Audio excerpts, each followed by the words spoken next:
Oh, I need to get my damn light. I'm an idiot, guys. I need to get my damn light, or else you guys can't see me. Give me 1 second.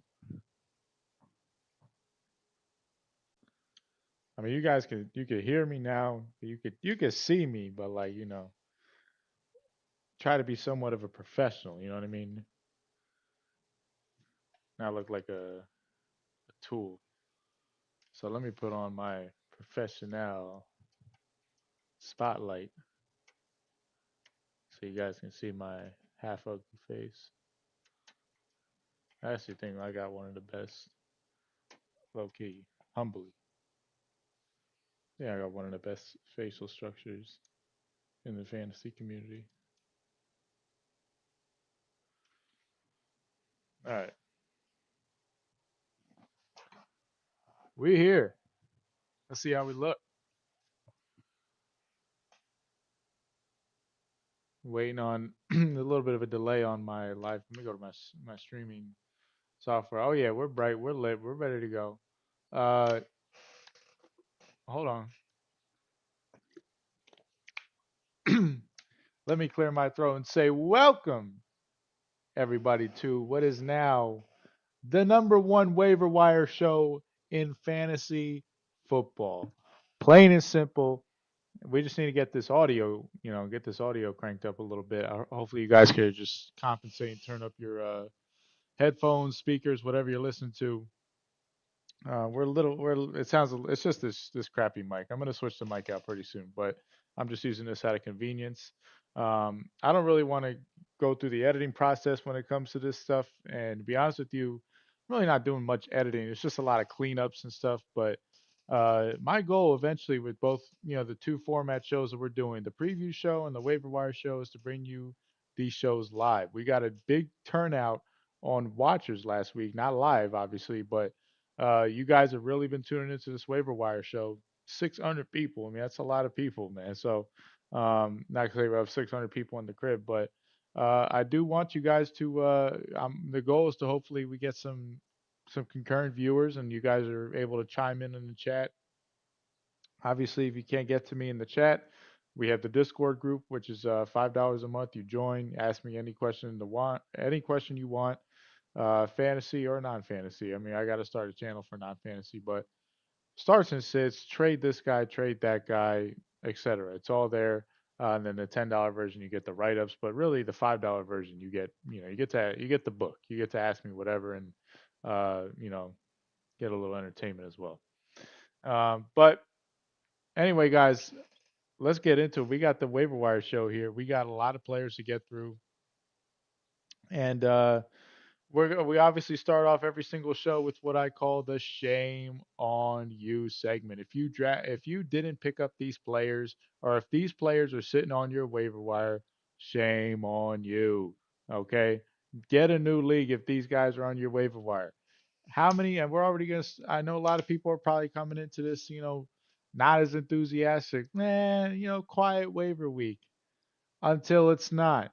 Okay, 2 weeks ago, waivers are dead, bro. I had literally a handful. We're gonna go through the home league waiver wires because that's I do this because this is probably what most of your guys waiver wires look like. I mean, my league is a little bit deeper. We got 7 bench spots, so we're able to stash a lot of the guys. But um, if anything, it's more of a benefit because it just helps make this more uh, realistic. I mean, guys, if you're really in a league, okay, and Woody Marks is on the freaking waiver wire, shame on you. Get a new league. There's no way he should be on the waiver wire. Just like last week, there's no way Trey Benson should have been on the waiver wire. We talked about Woody Marks 2 weeks ago, 3 weeks ago on the waiver wire. Okay, literally going into week 3, we talked about grab Woody Marks. So yeah, 2 weeks ago, excuse me. But 2 weeks ago, I said grab Woody Marks. All right, put a $10 bid on him. You guys should have easily picked him up.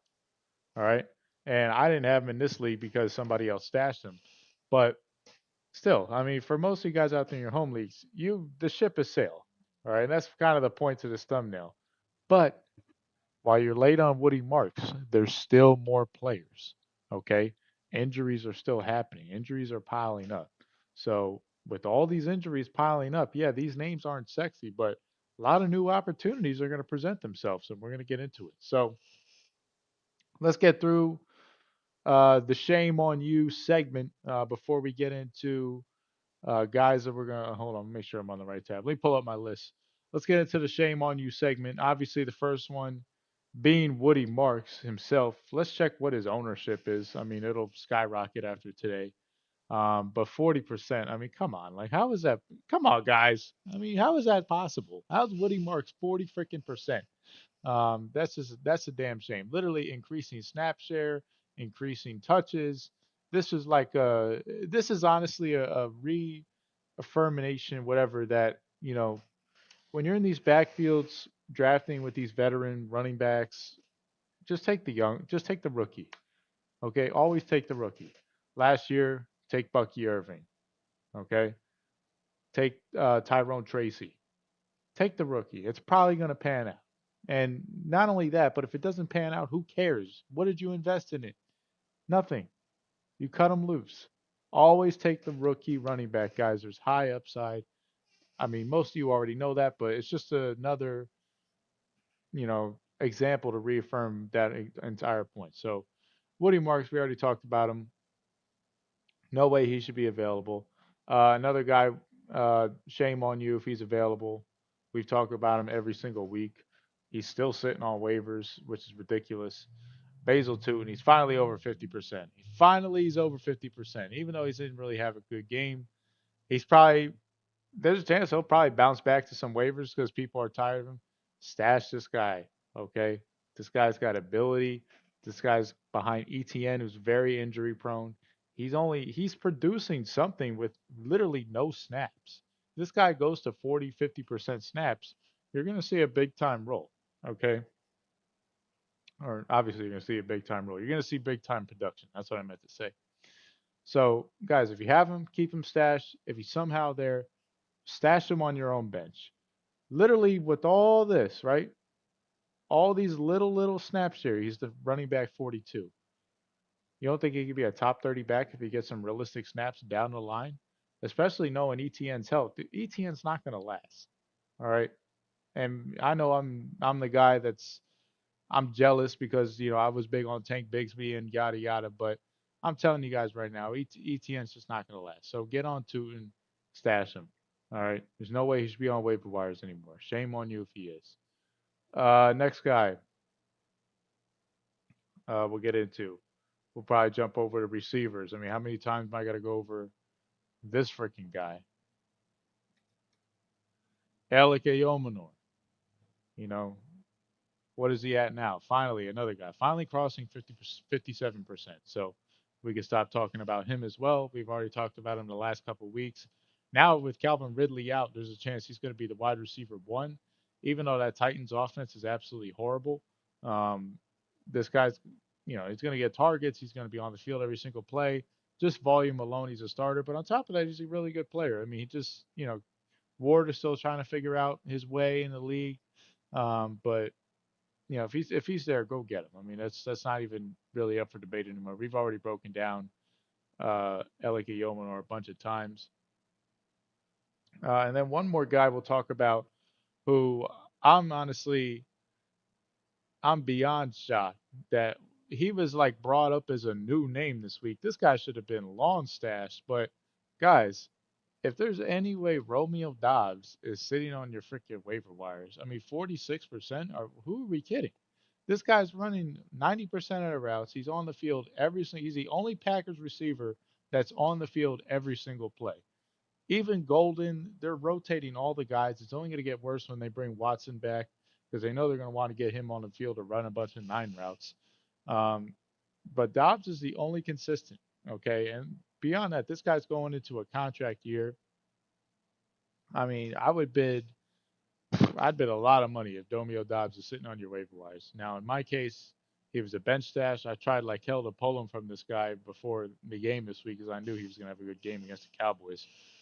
He had a good game against the Cowboys in the playoffs too. When in that game, the Packers annihilated them. So uh, I was trying to get him, but obviously couldn't. But anyway, there's no way Romeo Dobbs should be sitting on your waiver wires, guys. He is uh, a very fine flex play every single week just off his volume alone. If Jordan Love can just get rid of the oopsies and play consistent, this guy's going to be an every week starter, like a bottom line every week starter, a very high end bench player for the rest of the season. All right. I mean, there's opportunity there, and I think there's some talent for Romeo Dobbs. I always saw Romeo Dobbs as a good player. He just never really was taken serious as a number one guy. But it looks like the Packers are finally doing that. I don't know if it's by default, but I mean, there's no way he should be on the waiver wire. I think that's ridiculous. He was a guy that was in like the 12th round of best ball. Another guy we'll talk about for receivers too.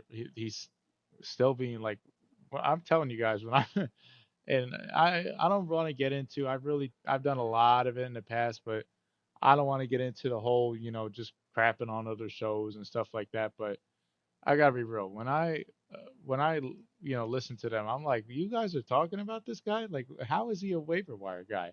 Wandell Robinson. I mean, 64%, so we're not going to talk about any guy that's over 50%. We're not going to go in depth about. You guys should already know about him about this to this point. But Malik Neighbors down. This guy's going to be the number one receiver by default.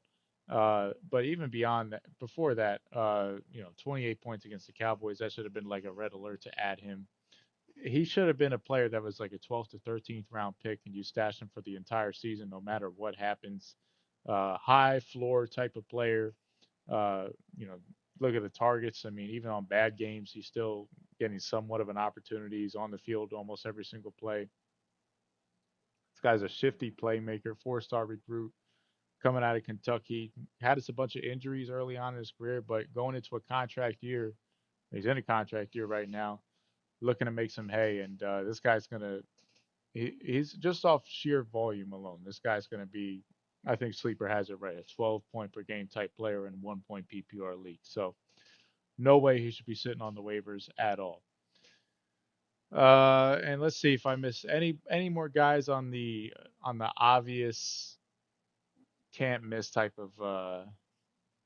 I think these like in terms of obvious guys, I think we got them out of the way. The shame on you. So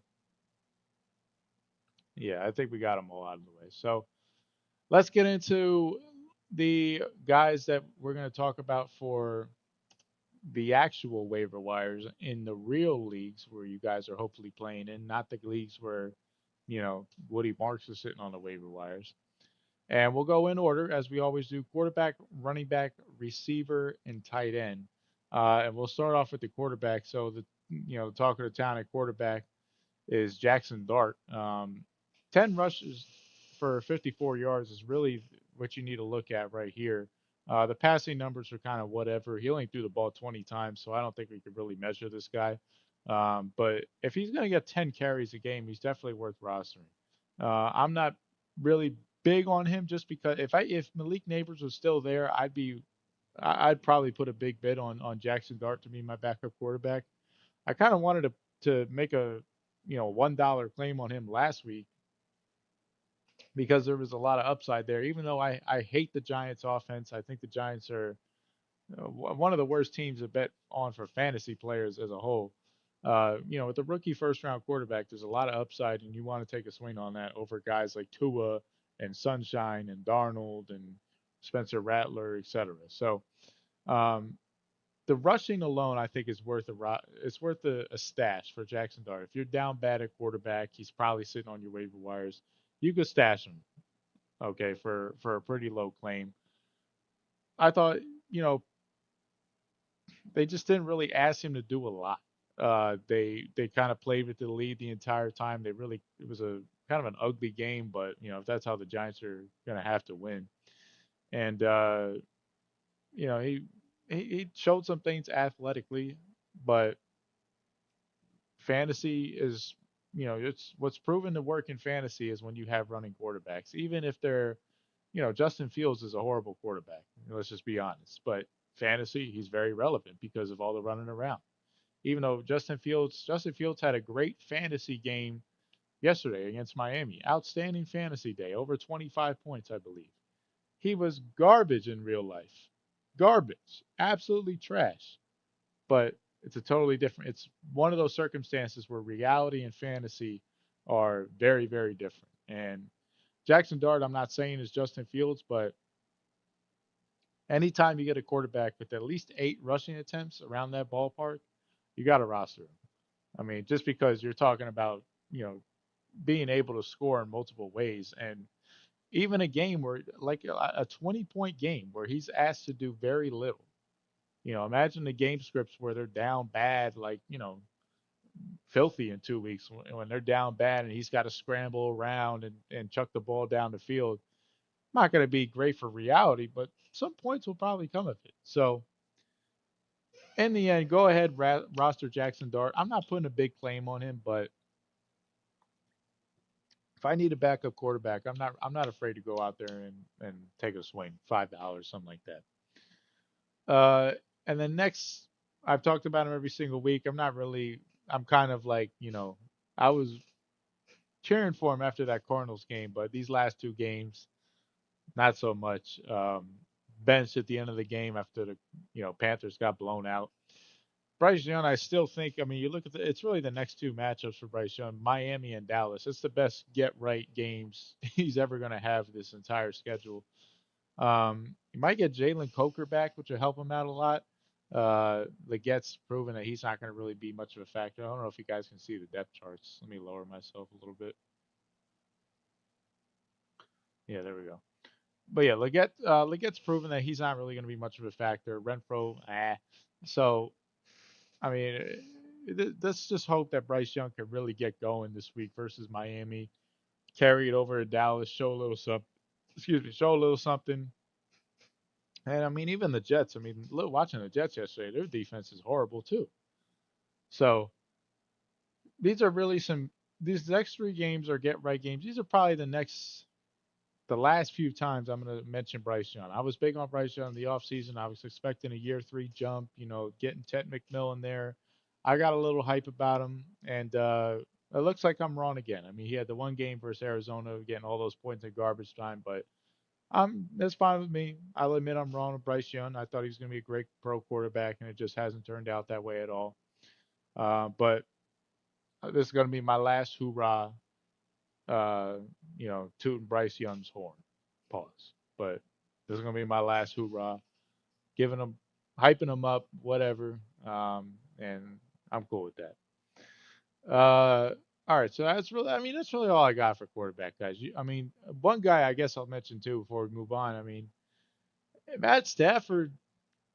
I mean, 12th quarterback overall. He looked pretty damn good on Sunday. Uh, he looked really good. 70% completion, 375 and 3 touchdowns. I mean, I know they got the long ball to Tutu.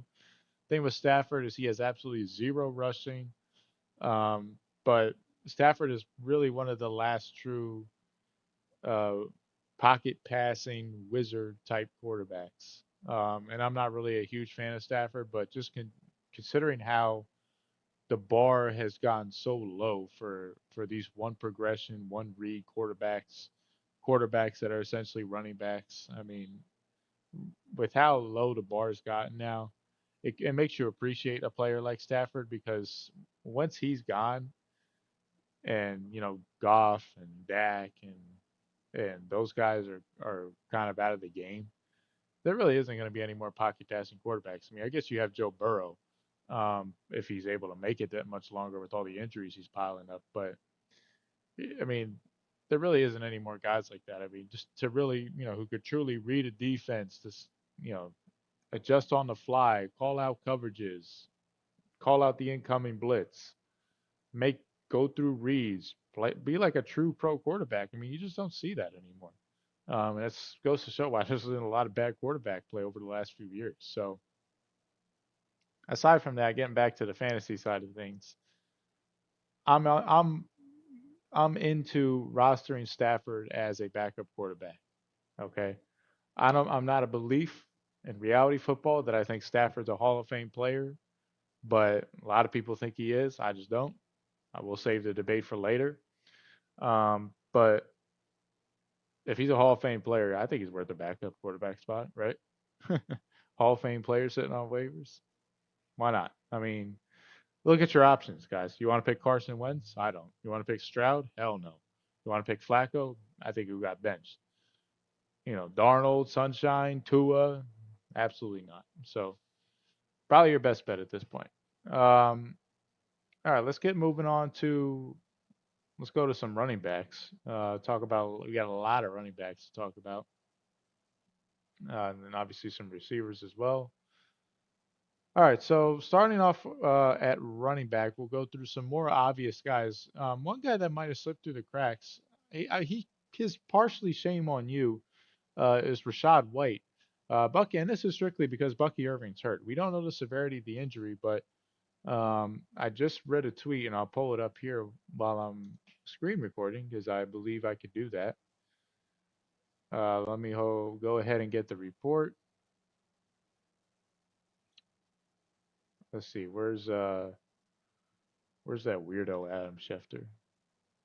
That guy is an absolute weirdo, man. I think that's another rant I can get into. No, it wasn't him. Who tweeted it out? I swear I saw something on Bucky Irving. You guys probably. Oh, here it is. It was Garofolo. Let me go ahead and pull it up real quick. Ben. Okay. So here it is right here. Bucky Irving still gathering medical opinions on an ankle injury, and that's something that is never good. Anytime a guy, so just how the NFL works. Anytime a guy has to gather a second opinion, I don't know, I'm not a doctor, but I'm telling you just off experience. Usually means because he went to the team doctor and the team doctor said, "Yeah, not looking too good." So in order to get cleared, you're going to need, a positive opinion from some doctor. So he's flying out to whoever to go see what another opinion might be. Hey, maybe I'm all right. Try something else. Maybe the other guy screwed up in some way. And usually that's never the case. It's never good. Okay, if it was good, he would never have to. He would never have to get a second opinion. And we'll scroll down a little bit because it looks like one of these Twitter doctors have chimed in. You can see the injury right here, actually. Just go down, Bucky. Trying to fight off that pile. Just how's he even staying up at that point? Just go down, Bucky. Yeah. Not good. Foot sprain would be the worst case scenario. That could possibly be an IR type of injury. So getting back to the fantasy side of things, uh, where's he at? Boom.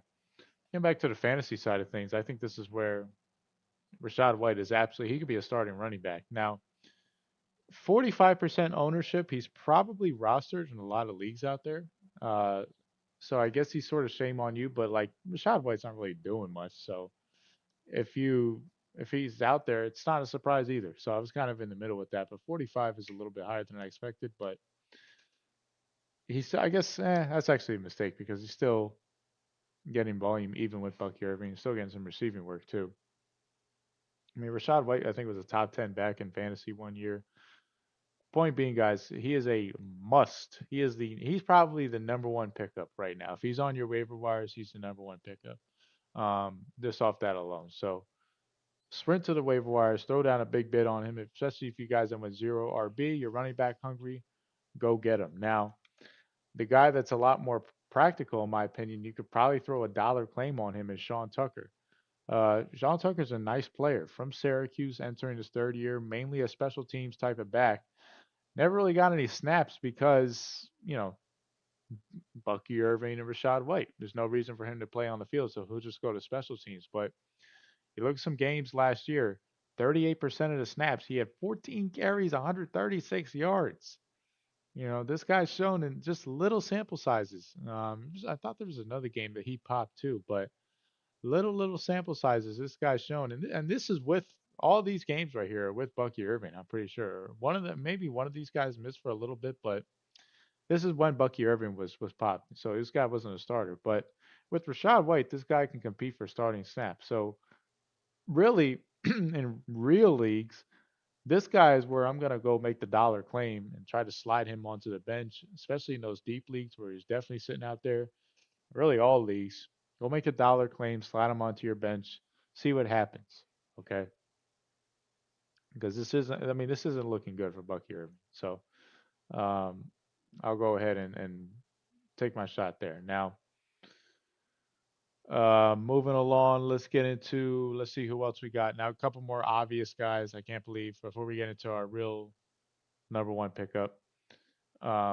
Tyler Algiers, he's still sitting out there for some reason. God knows why. 40% rostered. Guys, come on, man. Look at this volume. He's getting 16. I know he's not getting receiving work, but 16 carries and he's on the freaking waiver wires? Are you kidding me, guys? Wake up. I mean, seriously, what are you doing? I mean, to get 16 carries and this little bit of a snap count, I mean, he's getting the ball half the time he's on the field. No reason he should be on the waiver wire. Another guy that I managed to pick up, no reason he should be on the waiver wire either. Blake Corum. I mean, his touches are going up, up, up, up as these weeks go along. The snap share is still low, but how many times has Sean McVay produced league winners?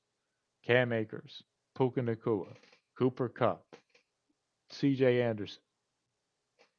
I mean, we can go on and on with examples. Uh, even made Darrell Henderson someone who didn't do anything in the NFL once he got off the Rams. Anytime there's a player emerging for the Rams, pick him up. I mean, this is a proven offense to produce fantasy league winners, and Blake Corum might just be the next guy. Last year we loved him. We picked him in the 9th, 10th round, and he just completely it didn't do anything. I mean, he never saw the field. It was very weird. Like barely saw the field. And I think the Rams over the offseason, they realized like, hey, Blake Corum's a good player, and we didn't do our job as coaches playing him. Going into the next year, we're gonna play him. And we're gonna try to make this a split with Kyron. Even though we just paid Kyron the big contract, let's preserve Kyron for the playoffs, the reality NFL playoffs, which don't matter when it comes to fantasy. That's when we'll really give Kyron those 20 carry games. But until then, let's get Blake Corum at least 7 or 8 touches every single game and really have him alleviate Kyron, knowing that he's not going to, the drop off isn't steep. It's not like you're putting a scrub in the game. Blake Corum's a good player. I mean, he was a Heisman candidate at one point. So this is a guy. I mean, but just with this little snap share, get him on your team.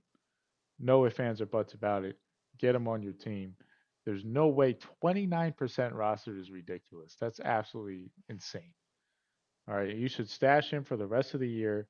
And oh my God, guys, and I'm not wishing again, we're not wishing injury, but if something were to happen to Kyron Williams, this guy can win your league. He would win your league. All right. I mean, that would be a incredible pickup. So get on him right now. Let what happened to James Conner be a lesson. All right. And look, Kyron, not nothing against the guy, but he's been hurt. I mean, he's been hurt multiple times, so that could very well happen. I mean, even if it's just a few games, could you use a guy that goes out there for a few games and gets 15 points? I think everyone can. Nobody has a team that's that good enough unless you're playing in a shallow league. So you guys in real leagues, you're probably one lineup spot just isn't working out. That guy could easily fix it. All right, so that's the end of my campaign on Blake Corum. Thank you guys for coming. That's the live stream. All right, so let's get into our main headline guy. We got a lot of running backs this week. Our main headline guy picked up in this league, but probably not in a lot of leagues. 8% rostered. Oh, I should have been touting him a lot more. Kendre Miller. Kendre Miller. So a couple reasons why there's a lot of upside here. Number one, why haven't you heard of this guy? He was a third round pick 2 years ago in 2023, and Dennis Allen just didn't like him. Don't know what he did. You know, maybe he didn't bring the rookies donuts. Maybe he sat in the locker room. I don't know what he did, but Dennis Allen just didn't like him, and he literally made him an inactive every single opportunity he got. It was didn't make any sense to me. I thought the guy's a decent player coming out of TCU, and I just kind of dusted it up to be like, maybe the guy ain't that good. That's why he's inactive. But um, yeah, Dennis Allen did not like him, and he was never active. But uh, once Dennis Allen was out of there, you saw towards the end of last year, with Darren Rizzi as the interim, the guy got on the field a little bit more, and I kind of just like, yeah, whatever. I brushed him to the side, and I made a mistake doing that, and I'll make that correction going into the next season to never do that once you see signs of this. Um, I was a little bit bigger on the rookie Devin Neal, but he was no competition compared to Kendra Miller. Kendra Miller was definitely the bigger, powerful, better player. And now, with Kamara, who's aging, not really the same player that he once was, they're gonna have to, implement more of a split. And Kendra Miller is definitely going to be, getting more reps and getting more touches and getting more snaps as the season goes along. And last week was his career game versus Buffalo, 11 for 65 and a touchdown. Not really getting that much receiving work because Kamara has that, but considering how many plays the Saints run, this guy's a valuable player. You have to get on him. And then the big picture, what happens? And we've already talked about it with Devin Neal. What happens if Kamara gets traded? I mean, the rumors have been swirling. I mean, it's like Kamara getting dumped for a fourth round pick to the Chiefs sounds like a perfect plan for both teams. Saints aren't going anywhere. Chiefs need some sort of offensive juice. It's almost a perfect move. Okay, or maybe even freaking Chicago. I don't know, but the Saints trading Kamara is almost a coin flip. I would say at this point, I think it could very well happen. And if that happens, it's not really going to be much for Kamara, but it'll be a huge boost for Kendra Miller, who could be the starting running back. And even on a crappy team like the Saints, it's a starting running back, guys. It's a huge ad. So I'm making him my number one pickup this week. How much you want to bid on him, you got to join the Discord, and I'll tell you. But we're pulling out our wallets to go get Kendra Miller this week. Point blank. Period. There's a lot of upside here. Yes, the offense isn't good. Yes, the Saints. Well, I don't know about the offense being good. I might walk that back. The Saints' offense has actually been doable for fantasy. In reality, it's been bad just because Spencer Rattler, but it's been fantasy relevant to say the least. So I don't know if I would be starting Kendrick Miller, but absolutely stashing him. And if God forbid something happens with Kamara, you're starting him every single week until the end of the season. So number one pickup, guys, get on Kendra Miller. Okay. Next guy out there. If you guys, you know, like me, if you hit your snooze on Sunday, which I did because I didn't have any players in, and I didn't really care about Steelers or Vikings, you missed out on an opportunity to go get Kenneth Gainwell before the game. And boy, oh boy, was that a big missed opportunity. 31 points. 31 points against the Minnesota Vikings. And that was a run defense that, basically shut down the Bengals. And I know the Bengals aren't some spectacular running team, but they looked like the number one defense in the league. Excuse me. I try to hold back a yawn. It usually gives me a heart attack. But they look like world beaters on defense the week before. They had like 40 fantasy defensive points. Kenneth Gainwell goes in and runs for 99 yards, a touchdown, and he gets some dump offs from Aaron Rodgers to tack on some fantasy points. Now they're going into the bye week, so the chance is that Jalen Warren will probably recover by then and be back. But it goes to show that Gainwell, at the very least, is a positive handcuff. I don't know. Maybe it's more of a split now. Caleb Johnson, even he didn't even do anything with opportunities, so I'm not even worried about him at this point. Jalen Wright's probably going to be the starter. Jalen Warren's probably going to be the starter for the rest of the year. But I can see, Gainwell's a running back 17. Who would have guessed that? There's a good chance he could work in, and wasn't a bad player. I mean, when he was in Filthy, they kept bringing guys in front of him, so he never really got any opportunities. But he was a good player coming out of Memphis, a really fun prospect, good speed, good agility, good balance. He split a backfield with Tony Pollard in Memphis. I mean, that was pretty damn hard to tackle. So uh, I was really surprised that Filthy never really got him involved. They got him involved a little bit last year, right as he was about to walk out the door, but they brought in Swift over him. They brought in Barkley over him. They never really trusted him to be the starter. And that probably had to fuel this guy a little bit. So now you saw in his first starting opportunity against Minnesota, this guy goes crazy. I don't think he'll have 31 points for the rest of the year, but this guy could show he's definitely worth the roster spot for the rest of the year. Week one, he was sort of a big pickup, but he might have slipped through the cracks again. So go get him. Just make him, put him on your roster. Okay. Same thing with Gainwell's. I mean, same thing with Miller. Well, I mean, Miller were more priority on, but Corum, Algiers, that group, just get on them, guys. Okay. Don't let those guys slip through the cracks. Um, Another couple guys we'll talk about. Then we got to move on to receivers. Uh, Ollie Gordon, another guy that's probably got dropped back to the waivers, 43%. It's pretty clear they want to use him. He's going to have a role. Not sexy at all, but same thing with Miller, same thing with Gainwell. He's involved. He's fantasy relevant. Roster him, okay? Not a starter, but roster him. So 9 carries, 6 carries. He's getting 6, 7 touches a game. That's the floor. So at the very least, God forbid something happens to A Chain, and very well could. This guy could break out. It's never a bad thing to roster opposite teams' handcuffs, guys. All right, I want to repeat that real quick. It's never a bad thing to roster your opponent's handcuffs. A lot of amateur fantasy analysts out there, sorry to put it that way, but that's just the truth. What they tell you to do is, oh, if I have Barkley, I handcuff Will Shipley. If I have Derrick Henry, I handcuff him with Justice Hill. No. Okay? That's called playing scared. Okay? You do not play fantasy football scared. You play fantasy football fearless. You play fantasy football to go win it all. So if you have Derrick Henry, and I'm just using this as we could go numerous examples, but if I have Derrick Henry and I handcuff him with Justice Hill, when will I ever start Justice Hill? In one case, if Derrick Henry gets hurt. If Derrick Henry gets hurt, my team is screwed anyway. Justice Hill, even though he's going to get the volume, he's not going to be Derrick Henry, my first round pick. So, what the hell is the point of doing that? There isn't. Okay.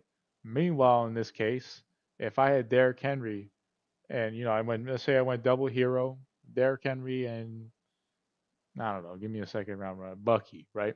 Derrick Henry and Bucky. I laid off my running backs and then I said I picked Trey Benson in the 11th round and I was done at running back. How good would my team be now that I had well, no, twofold? How good would my team be now that I had Derrick Henry, Bucky, and Trey Henson in an elevated role to where they're all three of them are going to start? And then on top of that, one of my opponents in my league took a huge blow with James Conner, and he has no way of recovering from that. His team is just totally wiped out in a sense for the rest of the year. He took a blow that it's very hard for him to recover. All right. That's where you could go like that rather than just go like that. You go like that and separate yourself from the pack. That's how you're going to win, guys. You got to go for the goal all the time. Playing scared, conservative in fantasy is not the way to go, guys. All right. Upside, upside, upside, and never handcuff your own players. Point blank, period. All right. Final guy at running back, and we're going to move on. This is a guy we actually should have mentioned a lot earlier.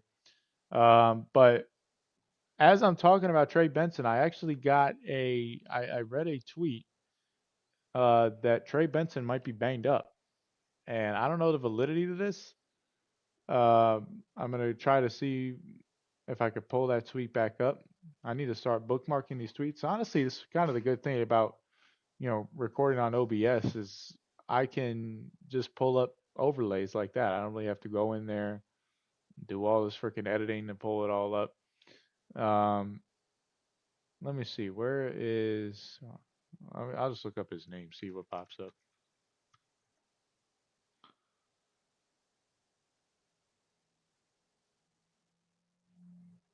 All right, here we go. Here's something. Jeff Mueller. I've heard of him plenty of times. One of the as you want to call them, the fantasy doctors. Let's see. Oh, my screen went black. Um,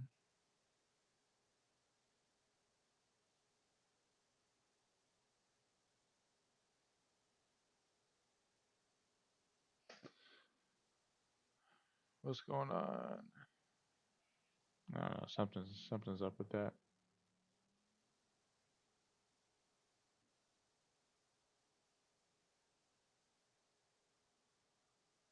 Hold on, guys. My bad. Let me try to recover this real quick before we jump right back into it.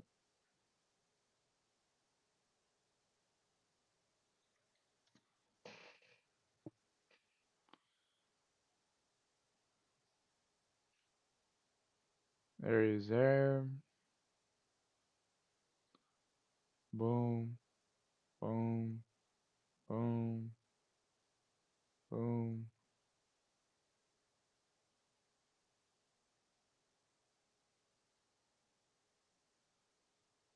Why is it not working?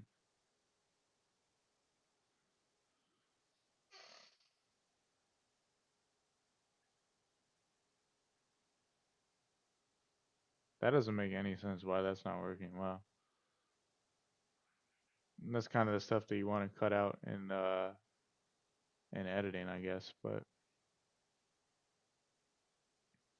OBS is being a little oh man.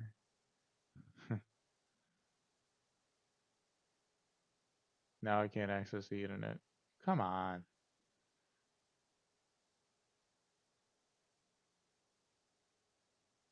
Oh, there we go. Okay. All right. So let's load up that tweet that I was talking about.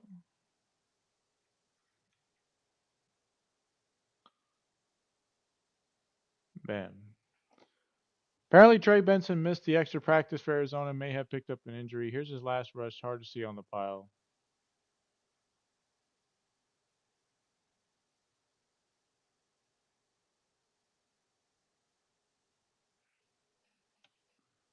I mean, I didn't really see anything there. Um, didn't play another snap after this. Something or nothing. I don't know. We really don't have much to go off of right now. It's just really pure speculation. I mean, we can spam these websites all day. No report taking injury, taking it day by day. Okay, so here's one sign that it could be a concern, though, is they go ahead and they sign Michael Carter. Reading these can give me a headache. But they go ahead and they sign Michael Carter, the old running back from, you're a Jet fan out there, you probably know who I'm talking about. Uh, so that could prove it to be possible concern. But anyway, the point that I'm trying to make is this is where Imari DiMarcado becomes very fantasy relevant. DiMarcado's going into year number 3. And I remember I liked him a lot his rookie year just because he brought a little bit of a different element than I was gonna say dynamic, but I think that's a little bit of a stretch. Um, Let me load up his profile though. I don't know what he was in terms of a RAS score. He was an 823 RAS, so he's got some decent athleticism from TCU. Guy was a 4.44 guy, so there was something there with the Mari DiMarcado. Funny enough, he played on that TCU team and went to the national championship. Huh, I didn't even know that. So yeah, there's a reason I guess I liked him for. I remember liking him his rookie year, and I just never heard about him since. But he's coming back to relevance, and the reason is because he gives you a little bit in the passing game. He had 10 points last week. A lot of that came on a receiving touchdown that he had. Benson's going to get some of the receiving work from what it looks like, but it's really going to be more of DeMarcado. I mean, you look at Benson's build; he looks like a between the tackles runner, first and second down guy. Even though downs really aren't a thing because passing is at its all-time high. Just using the good old broad football terms, Benson's a first and second down running back. DeMarcado's a third down nickel back. So I think even with Benson healthy, DeMarcado's definitely rosterable at this point. I mean, he had 39% of the snaps, so that's a good sign off the bat alone that, he's going to have some role. You don't have 39% of the snaps for just nothing. Um, so outtouched 13-4 from what it says down here. But look, if Benson's hurt, this guy's going to increase even more. But on top of it, really the key thing, especially in 1 point PPR leagues, he can affect the passing game and he has some speed. So that's something that for checkdowns, I mean, we know Kyler Murray is going to run around all day until he can't anymore. But I think at the very least, he still likes to give a fair share of checkdowns, which is why McBride is one of the top tight ends in the entire landscape of fantasy football. And I think DeMarcado can benefit off that. So I would honestly stay on the Twitter watch with this, guys, because if Benson were to miss a game, this guy could be a pretty significant bid. If Benson is A-OK, small bid, still get him, though, but we'll probably put him in that same group as the guys we just talked about. But I'll put him in that Kendre Miller type group if we think Benson might miss a game. So anyway, I think we're finally done with freaking running backs. We could finally move on to some receivers, which we really don't have too many receivers because I think a lot of the receivers are just kind of being blown out of proportion. But we'll talk about a few and then we'll wrap things up. Number one, Isaiah Bond. This guy that I was probably most excited to talk about. Isaiah Bond, a 4.3 guy, 5-star recruit coming out of Texas, outstanding player for Alabama. And then once he went to Texas, he just acted like an absolute knucklehead. Ended up getting himself in a domestic violence case, went undrafted. But this guy was a second or third round player before that, domestic violence case ever happened, just because of the rare talent that he was at Alabama. I mean, this guy, if you want, I think one of the best college football plays of all time, the fourth and 31 against Auburn. This guy made an outstanding catch. I mean, this guy's a clutch football player. But at Texas, I didn't see that same football player, which is why it had me a little question. And if I saw that same football player at Alabama, I think this guy would have gotten signed a lot sooner. But considering he had domestic violence, Cleveland loves. I mean, Cleveland must hate women, I guess. But it's a different story. They they'll take a chance on him. They took a chance on him, and now the road is clear because Cedric Tillman's going to go to the IR. So Cedric Tillman going to the IR leaves this guy a perfect pathway to be the wide receiver two across Jerry Judy. Jerry Judy, I never thought was good in his own right, but Bond's got speed. He's got talent. He had 6 targets last week when Tillman went out. So this guy's showing that he could be a contributor. Now they do make the change this week. From what I know, they're going to go to Dylan Gabriel. I don't really know how well that'll help him out. I don't think it really will at all, if I'm being honest with you. So I'm not, even though he's the number one guy right now on receivers, he's probably still the number one guy that I would go make a claim on. I'm not really rushing to go get him. I'm just kind of like few dollars, if I got to be honest with you, just because this is a horrible passing game. This Browns offense is terrible. Dylan Gabriel, I didn't really like a lot as a prospect. I thought he has a weak arm. So considering this guy's, sort of a deep threat with his speed, I'm not really. I think with that out there, I mean, he's going to have more of a 3 for 30 type game, and that's not really fantasy relevant. So it's an intriguing talent that I'm going to still roster because a lot of upside, and he's a rookie wide receiver. So for that aspect alone, get on him. But I'm not going crazy. I think some people might go a little too crazy on Isaiah Bond. I don't know if I'm all the way there yet. Um, Another guy we'll talk about, if guys just stash the freaking guy. I'm not a big fan of him, but he's definitely worth a stash. Stash Luther Burden, guys. All right. Still hovering around this small snap count, but he's going into the bye. Everything's quiet. Nobody's going to know about him, but I think right around here is where we're going to get a little pop from Luther Burden. He still has Alomide Zacchaeus taking his snaps. Okay. Eventually that's going to stop because there's no way that Alomade Zacchaeus, who's like been in the NFL is for 6 or 7 years at this point, basically been a journeyman, is better than Luther Burden. It's not that way. I think Luther Burden just needs to mature a little bit, and he needs to show Ben Johnson he can grow from his mistakes.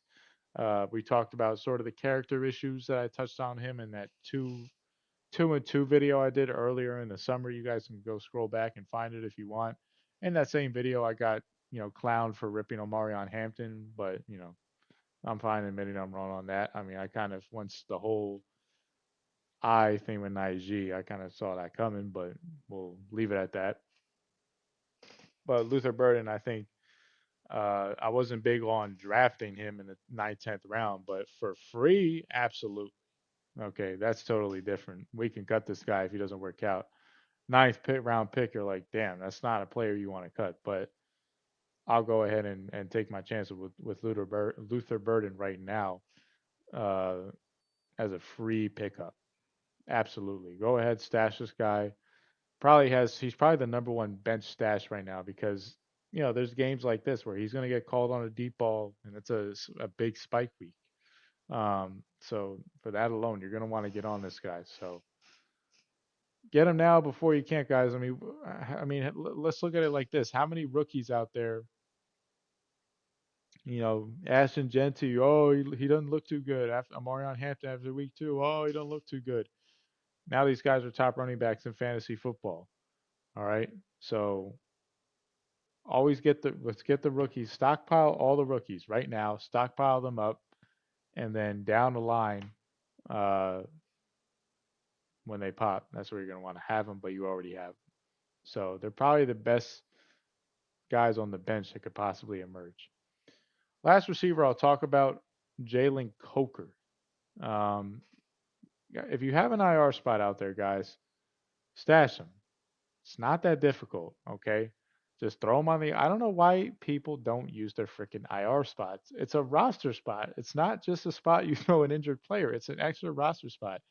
There's always a relevant fantasy football player that's just sitting on the IR, and your league mates don't care because he's always on the IR. It's a roster spot. This guy's definitely fantasy relevant. Xavier Legette has shown that he's made zero progress from year 1 to year 2. It's disappointing, but it is what it is. Okay. Jatavion Sanders, who I like a lot, is hurt. This guy could step in and be the wide receiver 2 for Carolina. And last year, when you look at his production, there's some production. I mean, there's some 10, 17, 21. There's some low floor games, but this is worth a roster spot. I'm not saying you have to start the guy as soon as he comes back, but just a roster spot alone, absolutely. Going into his second year, this guy is very, very fantasy relevant. I could see him being a 10-point per game type player, and you'll take that. I mean, I think he could easily pass Hunter Renfro. That's not really asking much. So, Jalen Coker, guys, we liked him a little bit in the offseason. Get on him now. He shows some nice production year 1. I think he could step up year 2. Uh, if had it not been for this quad injury, I think he would have already shown some signs that he could be a wide receiver 3 or 4 in fantasy. But we might be getting a discount here, so let's take a swab at Jalen Coker. Other guys out there that I'm not really interested in, Darius Slayton. I mean, he's like one of those guys the Giants just like keep around for 20 years and he doesn't do anything. I don't care about him. Malik Washington. I mean, he shows he's got that same archetype, small speed. I guess he steps up with Tyreek being out, but I don't really see anything. I'm not really that interested, if I got to be honest with you. So that's that. Talk about a few tight ends, and then we'll wrap this up. The number one tight end out there, everybody's going to be running to waiver wire this week, going to grab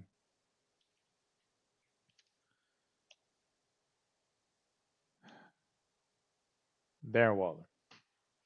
Darren Waller at 33 years old, first game out of retirement, has 17 points, and I think you're just going to bet on him for the fact that what Joe New did in this offense, who is literally the same build as Darren Waller.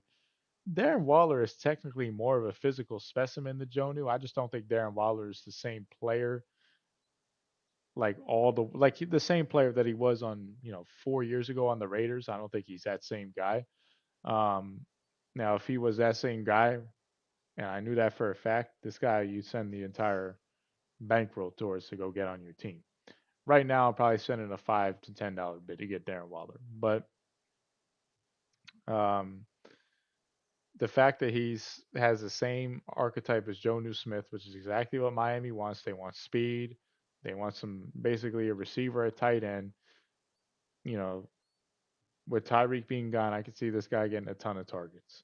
Uh, it was a positive game script, so you didn't really see much. But to get 2 touchdowns in your first game back from retirement kind of goes to show the ability that Darren Waller has. I mean, Darren Waller was always been a player that just slips through the cracks because nobody trusts him.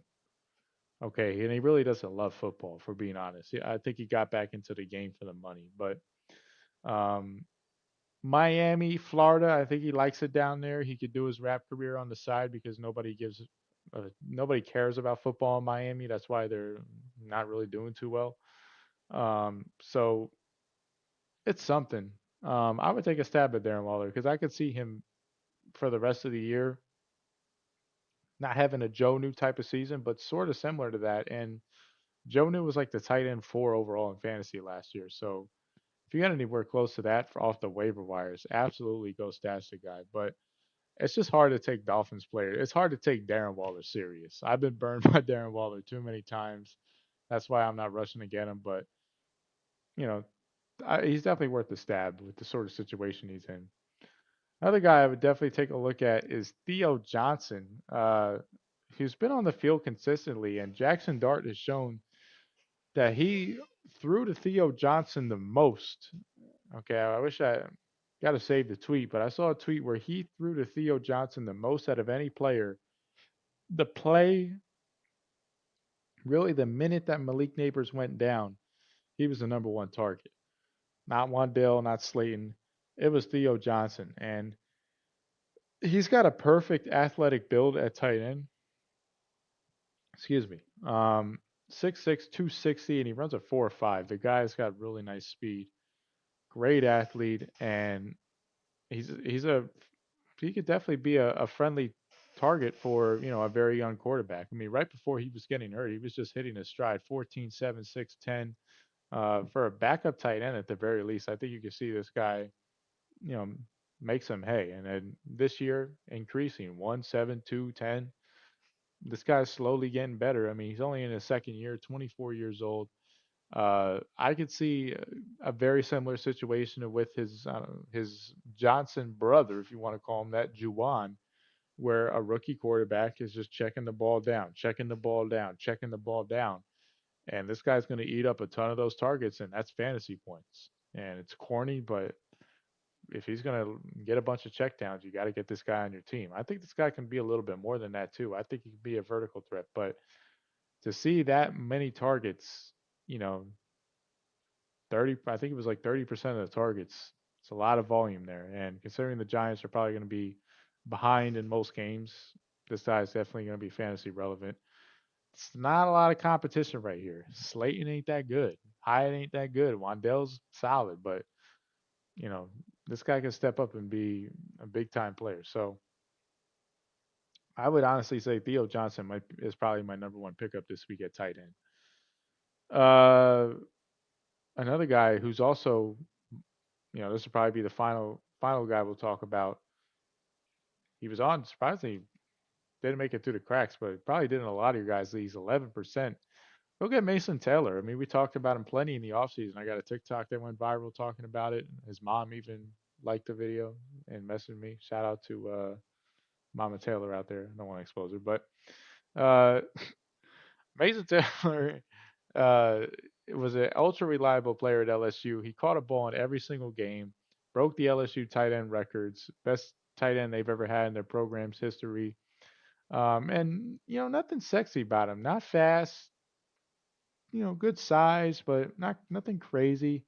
But he's dependable and he's smart. He doesn't make the same. He doesn't make a bunch of mental mistakes like a lot of these other rookies. He's far advanced mentally than a lot of rookies out there. He's been playing big time ball since he was a kid. And he has his father and his uncle, two Hall of Famers in his ear, coaching him on, mentoring him ever since he was a little kid on how to be a good NFL player. So he's a lot more. advanced mentally than a lot of other rookies out there, and that's playing a part to his game. Justin Fields really doesn't have a number two receiver outside of Wilson. It's pretty obvious every team that plays the Jets are going to double Wilson and they're going to make you beat him somehow, some way. And Mason Taylor is going to get 7, 8 yards a catch, and teams aren't worried about that because they're like, that's not going to beat us. Garrett Wilson could beat us. He's not going to beat us. So take all the targets you want, fantasy points. So get Mason Taylor for sure. We were pretty big on him in the offseason because we saw the path for him to be essentially the number two receiver on the Jets, which doesn't sound sexy at all, but look at this receiver room. Josh Reynolds, blah. Lazard, whack. Johnson, journeyman. Arian Smith, rookie. This guy could easily be the number two receiver for the Jets. So get on him. We were big on him for best ball, so I would make him my number two tight end. Him and Johnson are basically my top two tight ends for this week. Get on him, stash him. And then the last player we'll talk about very quickly. We talked about him last week. I still want you guys to get on him. That's my boy Oronde Gadsden. Saw a slight snap increase. Targets went down a little bit, which is a little bit surprising, but he ran the most routes out of any of the Chargers tight ends. Um, to me, Theo Johnson is and Mason Taylor are more have more upside than Gadsden, but Gadsden I think could definitely make an impact in his own right. Uh, he's the only receiving tight end that the Chargers have. This guy's a good player. His dad played in the NFL. He knows how to play. Same thing to Taylor. These guys are just more mentally advanced. The moment's not too big for them. And you want pieces of Justin Herbert. Okay, Justin Herbert's playing lights out. I think he'll bounce back. The Giants game, they were 3-0. They thought they could walk over him, and they got it's the NFL. That happens. I think he'll first the Washington, Miami, Colts. He'll bounce back. He'll be fine. And I think you're gonna want you want Quentin Johnson on your team. You want Allen on your team. Even McConkey, who stinks, you still want him on your team. If there could be a tight end to go with that, I think Aronde Gadsden's a guy. Will Disley, been there, done that. He ain't that good. Conklin, same thing. Tucker Fisk, don't even know him. Gadsden can easily get better and call for more volume as the season goes along.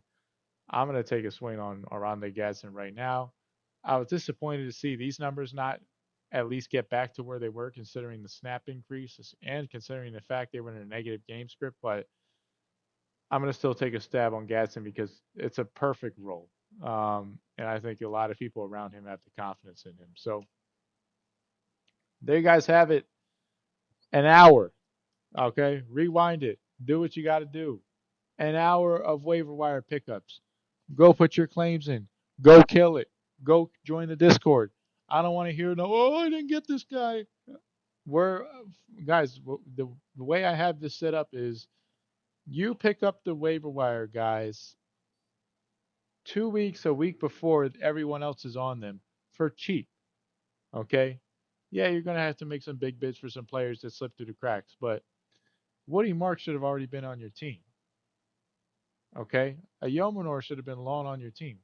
Tootin should have been long on like you guys shouldn't have to be, bidding the house to go get these guys. These guys should be long on your team in serious league. So there's still players to go. There's nobody that breaks it down like me. So I'm gonna still give you guys the nuts and bolts of every single player on the waiver wire show. But uh, pay attention and don't play. I know these aren't names like, some of the names we talked about, they're not sexy names. They're not starters, guys. Okay. It's the waivers. They're bench stashes that could possibly elevate to starters. It takes time. It takes patience. There's no, if there was guys that were just starters sitting on the waivers, you don't think everybody in your league would be putting their house on it to go get the guy? Okay, it's not that easy. You have to find it. You got to do a little bit of digging. The gold isn't just sitting. It's not sitting there on a silver platter for you. You got to dig for it. So that's what we're trying to do, and just trust the process, guys. As cliche as it is, and I have a feeling that we're going to hit on 3, 4 of these guys. We already hit on some guys, but over the course of the season, we'll hit big on 3 or 4 of these guys. And that's really all you need to make a difference compared to your, as BDGE says, your idiot league mate. Uh, who's sitting there going, "Oh, waivers are ass, dog. Waivers are ass. There's nobody on waivers this week, bro. I'm not even gonna put a claim in. Waivers are ass." Meanwhile, we're digging for guys while you guys, your league mates, are snoozing. So let's get ahead of the game, and that's how we're gonna dominate our competition. I'll see you guys on Friday for the Waiver Wire Show. Join the Discord if you have any questions.